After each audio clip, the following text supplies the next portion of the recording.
Vamos a conversar, ya los tenemos en enlace. Me dice producción el colega periodista Juan Carlos Ruiz, analista político, que forma parte del selecto equipo que tenemos de consulta y de opinión, además, de lo que está ocurriendo en nuestro país. Juan Carlos, bienvenido, como siempre, a tu casa, BIS Televisión. Néstor, muy buenos días y un gusto estar con todos ustedes y tu público, acompañante y a disposición. Feliz año. No tan feliz, esperado, pero claro,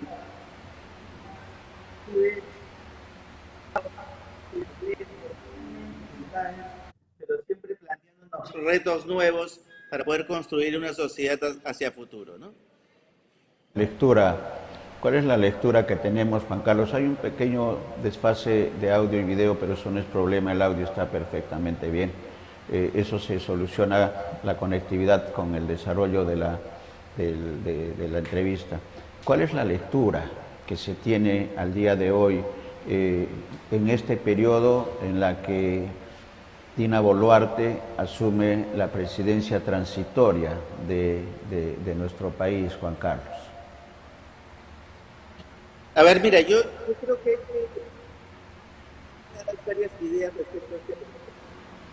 Primero es una fuerza de estudio político de Pedro Castillo, presidente de la República, un año de haber asumido la presidencia. Y por lo tanto la caída o el fin de lo que significó su presidencia. Castillo representa o representó la llegada al poder y al gobierno central, al máximo poder de representación política en el país, de una facción de peruanos que representan esa parte de economía ilegal que de todas maneras representa un negocio importante en el país que busca obviamente seguir traficando, sea minería, sean drogas, sean personas, sea madera, sea especies en extinción, en fin, todo lo que significa el tráfico ilegal, el tráfico, que además no es un negocio particular del Perú o de Bolivia, es un negocio que está articulado a mafias internacionales y globales, no se reduce solo a Latinoamérica, es un negocio que se vincula con mafias en el norte del mundo. Entonces, no es un tema que se pueda resolver diciendo ya, se resuelve sofocando los actos violentos en la región Puno y se acabó la historia. No, responden a una dinámica de manejo de territorios geográficos que han estado poco controlados y durante el régimen de Castillo literalmente sin ningún control y en complicidad en el manejo del poder. Entonces la caída de Castillo significa para ellos un riesgo, porque significa la posibilidad de perder ese descontrol que había hasta ese momento y que les permitía hacer grandes negocios en este año y medio que han disfrutado.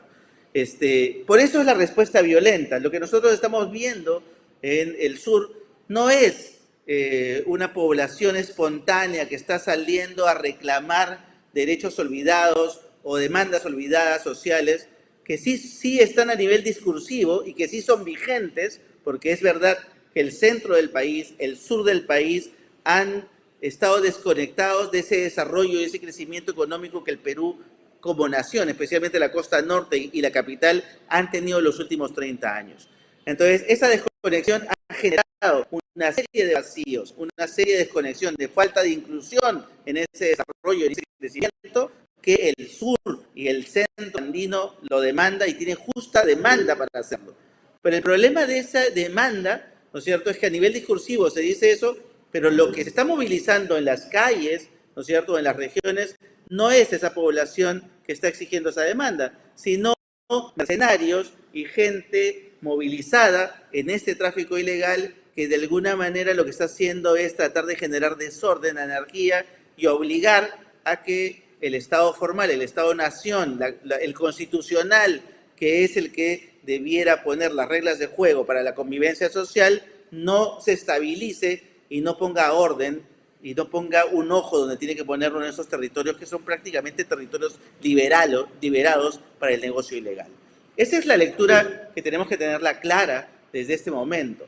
El problema es que, claro, dada o iniciado ya un año electoral, porque este es un año electoral, las diversas fuerzas políticas empiezan a jugar el partido de otra manera y según los intereses electorales.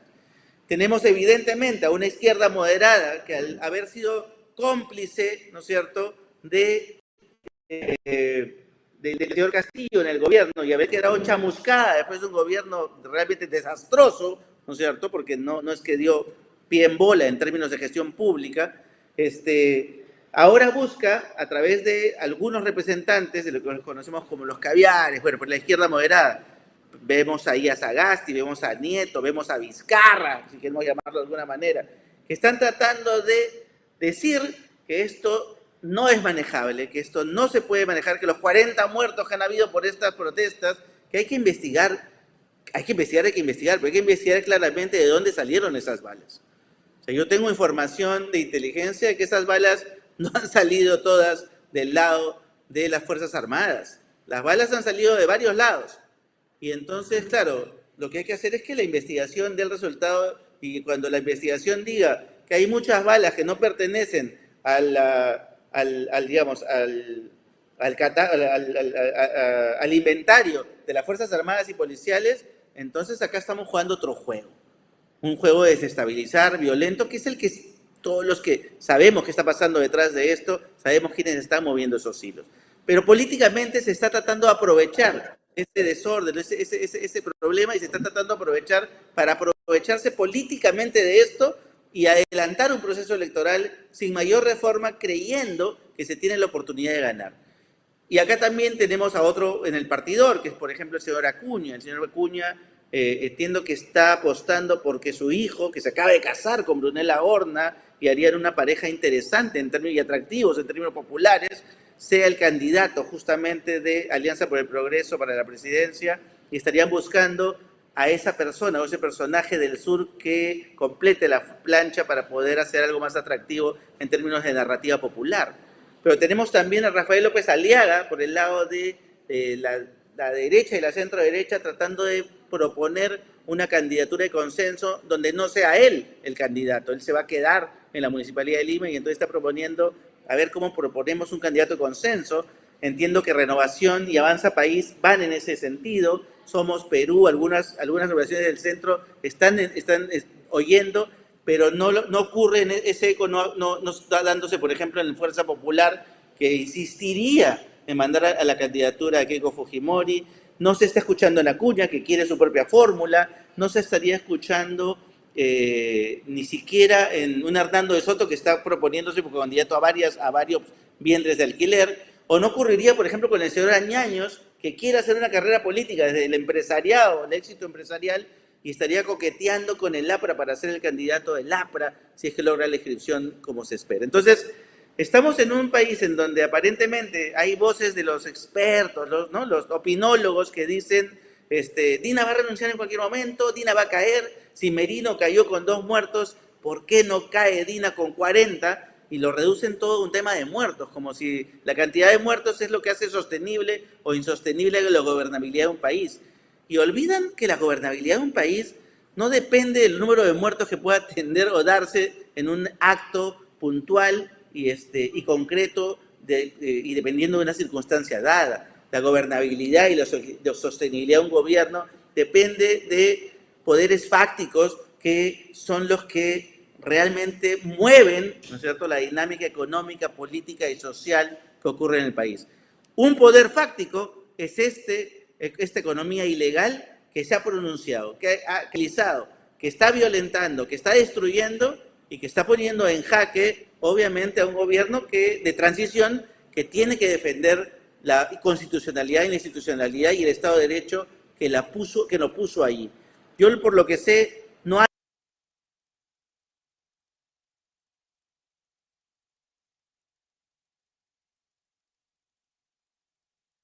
segundos seguramente. no hay ninguna intención de renuncia del gobierno de Dina Boluarte ni nada por el estilo.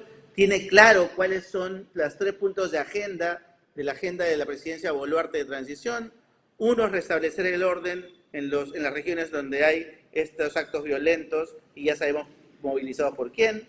2, garantizar o recuperar el control del aparato público, el gobierno central. Son 1.200 a 1.500 funcionarios que tiene que reemplazar o comenzar a reemplazar para poder recuperar el control que habían sido puestos por la presidencia de Castillo sin cumplir ningún tipo de perfil, sin cumplir, y que obviamente hacen que la gestión pública sea inoperante. Tienen que volver a recuperar lo operativo de la gestión pública. Y el tercero, garantizar el proceso electoral.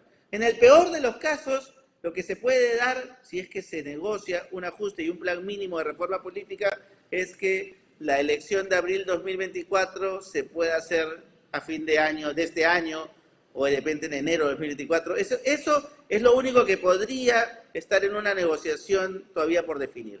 Eso es el escenario como lo veo hasta ahora, y nada, yo creo que empezamos ya el proceso electoral. Y los jugadores han empezado a mover sus fichas y sus cartas para ver cómo se define el futuro gobierno del país. Interesante la lectura, Juan Carlos, de la situación, pero creo que habría que hacer algunas precisiones. Es cierto que la economía ilegal es uno de los actores importantes que están interviniendo en el escenario del sur de nuestro país principalmente. Y es una situación innegable lo que está ocurriendo. Pero no todos los puneños, Juan Carlos, y del sur son ilegales, porque eso daría la lectura que, por lo tanto, son ilegales, están al margen del Estado de Derecho, y todos, no creo que todos sean. Entonces, hay un sector de la población que está en medio, que siempre lo hemos dicho, que está en medio y que no recibe los servicios del Estado. Entonces no hay una autocrítica por parte de los actores que tienen que solucionar, incluidos los gobiernos regionales, porque los gobiernos regionales de Puno, para hablar solamente de un tema, gastan el 50 y 60%, lo ha dicho el ministro de Economía el día de ayer. Entonces hay responsables, no solamente el gobierno nacional, sino también los gobiernos regionales y los gobiernos municipales. Pero el escenario de Puno es el reflejo del abandono del Estado hacia los ciudadanos más pobres de nuestro país. Entonces, haciendo esa precisión, Juan Carlos, ¿qué salidas está generando el gobierno de Dina Boluarte? Restablecer el orden, pero ¿a cambio de qué? De la muerte. No hay otra solución, no hay otra salida a este escenario de violencia provocada por los violentistas, pero violencia también desmesurada del Estado. Está dando a conocer el fiscal Chávez Cotrina que todos los fallecidos, los 17 fallecidos, son por armas de fuego. Puede ser también, como tú señalas, que no necesariamente sean las armas de las Fuerzas Armadas. Pero eso está en el proceso. La pregunta, para aterrizar, ¿cuál es la salida? ¿Cuál es la alternativa que se está generando? ¿Se va a esperar a elecciones de abril del 2024? Los decanos de 12 colegios de abogados acaban de señalar en una posición que seguramente la conoces, la renuncia inmediata, el cierre del Congreso, que se llame a un presidente de consenso y que llame de inmediato elecciones. ¿Es esa la salida? ¿Eso es lo que está esperando el pueblo peruano en general, no solamente aquellos que están en el escenario de la ilegalidad? Y no olvidemos que hay un escenario que se llama corrupción, que también está en esta situación de nuestro país, Juan Carlos. Hay varias salidas. Es hacer política. Y yo quiero dialogar, que es la forma como en una sociedad moderna se resuelven los problemas. Y el interlocutor del otro lado no quiere dialogar, o no existe un interlocutor del otro lado que se quiera sentar a dialogar siendo representativo de ese otro lado. Entonces lo que tienes que hacer es empezar a generar otros canales de negociación alternativa que permitan llegar a acuerdos en representación de esa población. Entiendo que parte del plan del gabinete Otárola después del voto de confianza es abrir esos canales. Y con ese tercer, con esos terceros canales empezar a establecer una agenda de negociación y diálogo que permita empezar a tener logros. Pero claro, estos no son procesos, como suele ocurrir. Claro, los actos violentos son actos rápidos. Los actos de diálogo son procesos que duran más tiempo, que requieren escucha, que requieren tomarse el tiempo para empezar a establecer una agenda, a establecer un calendario de actividades, a implementar actividades. Destruir es muy fácil, ¿no es cierto? Destruir es muy fácil, pero no construir. Construir toma más tiempo. Entonces, entiendo, como te digo, que hay ya un trabajo desde PCM que se está definiendo en ese sentido. Va a tomar tiempo. No es que de la noche a la mañana, en la próxima semana, ya, cual acuerdo nacional, generamos reunioncitas y ya el diálogo sale a la luz. No, van a tener que empezar a hacer política. Primero tienes que calmar la zona. Es decir, frente al acto violento, obviamente no puedes ponerte al frente para ser agredido. Tienes que primero establecer un orden, una regla de juego básica, ¿no es cierto?, para conversar y ya establecido esa tranquilidad, sentarte y decir, bueno, muchachos, conversemos. Pero lamentablemente tiene que haber un restablecimiento del orden porque evidentemente el interlocutor al otro lado, si se pone violento, no se puede conversar por lo menos entre aquellos que creemos en la construcción de una sociedad democrática, moderna, y no es que en nombre de la democracia puedan haber muertos, no es ese el razonamiento, pero las democracias no pueden ser débiles, las democracias tienen que ser fuertes, tienen que ser sostenidas, porque si no, literalmente esto se convierte nuevamente en una ley de jungla y en una lógica donde los autoritarismos y los violentos, por gritar más, o por apedrear más, o por ser más violento, o por arrasar al otro, se impone, y entonces ahí no estamos siendo seres de razón, sino seres simplemente de violencia. Y la verdad, si queremos vivir en esa lógica, entonces mandamos al diablo el Estado-Nación y veamos y salgamos a la calle a ver quién se salva, ¿no? Esta no es la lógica, ¿no? Y esa no es la salida. Que hay, en ese sentido, ya esto es parte del juego de ajedrez político que se tiene que hacer. Entiendo que hay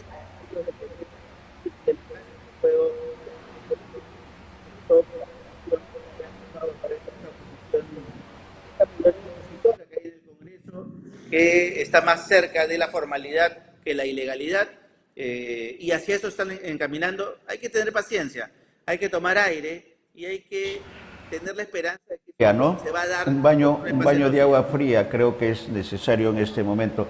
Un comentario también, Juan Carlos, excelente las conclusiones que se está generando. Un comentario respecto al comunicado que ha dado a conocer el Consejo de la Asamblea Nacional de Gobiernos, el Consejo Directivo de la Asamblea Nacional de Gobiernos Regionales, que tiene como presidente al actual, como gobernador, al gobernador de Arequipa, ex de rector de la universidad, y que ha logrado en Arequipa, creo que por ahí están las soluciones, Juan Carlos, porque ha logrado en Arequipa juntar a la policía, a los dirigentes más importantes de las asociaciones de trabajadores, la FEDTA, la Asociación de Pueblos Jóvenes, sobre todo del Cono Norte, y las autoridades con el gobierno regional convocado para que haya protestas. Están en Arequipa produciéndose protestas, pero que se abstengan de actos de violencia en contra de entidades públicas y privadas. Eso creo que puede ser un inicio de las posibilidades de diálogo que se tiene que generar y de consensos. Sin duda. Y el presidente de la Asamblea Nacional de Gobiernos Regionales, a través de su Junta Directiva, ha señalado lo siguiente: reiteramos nuestra posición para que el adelanto de las elecciones generales con recorte presidencial y del Congreso se realice de inmediato como una solución efectiva a la crisis política. Ese es el documento que se dirige a los poderes del Estado, a la ciudadanía y a los medios de comunicación. esta puede ser una de las vías posibles de solución, primero buscando el diálogo, como bien señalas y que coincidimos totalmente, buscar el diálogo, buscar dónde están los cuellos de botella, no de ahora, embalsados durante muchos años de los pobres, más pobres de nuestro país, y ir a un tema de pacificación, a un tema de elecciones, que eso también va a ser motivo, estimado Juan Carlos, de otra conversación para ver las posibilidades que ha señalado de candidaturas. Pero la solución del momento está en este escenario que creo que lo ha fijado muy bien la Asamblea Nacional de Gobernadores Regionales. Comentario, Juan Carlos. Sí, no, sin duda, o sea, bueno, pero ahí hay que ser, yo creo que pragmáticos también en el tema de garantizar la gobernabilidad del país, ¿no? Este Congreso, ¿no es cierto? Si presionáramos, obligáramos a la presidenta Boluarte a tener que renunciar inmediatamente, constitucionalmente le daría la presidencia al presidente del Congreso. Y este Congreso no es precisamente popular. Y ahí ya no solamente estoy hablando del sur, estoy hablando de todo el país. Entonces, porque no ha sido precisamente el mejor reflejo de las expectativas justamente que hablábamos. Hay muchas expectativas regionales especialmente que quieren conectarse con una línea de crecimiento, con una línea de progreso y no han sido incluidas dentro de este modelo. Y el Congreso no estaba en esa línea de resolver el problema. Entonces, yo personalmente tengo la sensación de que mucho más, si queremos ser pragmáticos y darle sostenibilidad al tema de gobernabilidad, creo que la vía de dar el paso adicional de la vía constitucional, de que sea el presidente del Congreso el que convoque inmediatamente elecciones, primero que no te cambia, ojo, el calendario electoral necesariamente. No es que ya, ok, se fue la presidenta Boluarte, vino el presidente Williams, o quien sea, del Congreso, y mañana hay elecciones, y se van todos ahorita en el instante. Es un proceso de un año igual, porque además cuando es constitucionalmente el Congreso quien recibe la posta, tiene un año para convocar, por lo menos, o al año para convocar elecciones generales. Entonces, no es muy racional para aquellos que quieren adelantar el proceso, salvo que sea un acuerdo político, un pacto político multipartidos, ¿no? El Acuerdo Nacional agarra, se reúnen ya las regiones, pero ojo, las regiones también hay que ver qué representan, es decir, seamos conscientes también de los porcentajes con los cuales los representantes regionales han sido electos en las distintas regiones del país. No es que representen a todo el país tampoco. Entonces, tenemos que ser en esto muy cautos, muy cuidadosos. Es mejor a veces ser más pragmáticos para ver y tomarnos un tiempo y un aire. En Chile lo están haciendo bastante bien. Se dieron tiempo para su asamblea constituyente, la que fueron llevados literalmente por actos violentos como estos, que es algo parecido a lo que se quiere hacer, y se han tomado el tiempo y tras la reflexión y el tiempo se dan cuenta y los chilenos mismos se han tirado abajo su asamblea constituyente y han dicho no, vamos a hacer bien las cosas porque no queremos que las cosas funcionen mal. Tenemos que aprender de esas prácticas, no es casual, es decir, empecemos a darle vueltas, tomemos aire, cabeza fría y seamos pragmáticos. La gobernabilidad tiene que estar en manos de quien nos permita tener esos aires. Yo tengo la sensación que el Congreso, si agarrara y se encargara del proceso electoral, no sería precisamente, creo que sería más débil que el gobierno de transición de la señora Boluarte. Necesita es cabeza fría, ¿no? Lo cierto es que se necesita cabeza fría para buscar las soluciones y ese 92% del Congreso de la República de desaprobación se lo han ganado a pulso y lo siguen ratificando con decisiones como la de Díaz Monago, ¿no? Fatales, ¿no? El Pleno. Entonces, desastroso el Congreso de la República. Además, Perú Libre está haciendo una denuncia a 3 congresistas llamados de la derecha extrema. Entonces, cabeza fría creo que es lo que se necesita en estos momentos tan difíciles y los gobiernos regionales pueden tener un papel importante, creemos, porque son los que están más cerca al sentimiento y a la impresión que tiene el ciudadano de a pie con respecto a la situación. Gracias, Juan Carlos. Vamos a ver qué es lo que está ocurriendo en las próximas horas y volveremos a conversar, quizás ya para ver qué escenario electoral se tiene con los candidatos. Se necesita liderazgo, pero un liderazgo de consenso, y eso es bastante difícil, Juan Carlos, y se necesita que un Congreso también esté bien representado y que se necesitan cambios en la legislación electoral, y eso no sé si sea posible. Pero eso va a ser tema de otra conversación. ¿Algo más que agregar, Juan Carlos, a nuestra situación? No, solo eso, cabeza, volvamos locos. Es decir, la violencia no es precisamente el vehículo adecuado para tomar decisiones. O sea, y en esto creo que tenemos que cerrar filas todos. No es un tema de si soy de derecha o soy de izquierda o soy de centro o soy lo que sea. Eso es un tema de ser un ciudadano del mundo moderno en una sociedad donde apostamos por la convivencia. Y quienes apostamos por la convivencia creemos que el diálogo y la paz es la forma como se convive mejor, como se llega a acuerdos. La violencia no es un camino. Destruir una infraestructura no es un camino. Matar gente no es un camino. Tomar un aeropuerto no es un camino. Impedir que personas con estado de salud crítico lleguen a sus hospitales y se mueran en el camino no es un camino. Que imponerle a los demás lo que yo pienso porque me da la gana, a la fuerza, no es un camino. Eso no solo no es democracia, eso no es convivencia social, eso no es civilización, eso es premoderno, eso es primitivo, eso es de la época de las cavernas.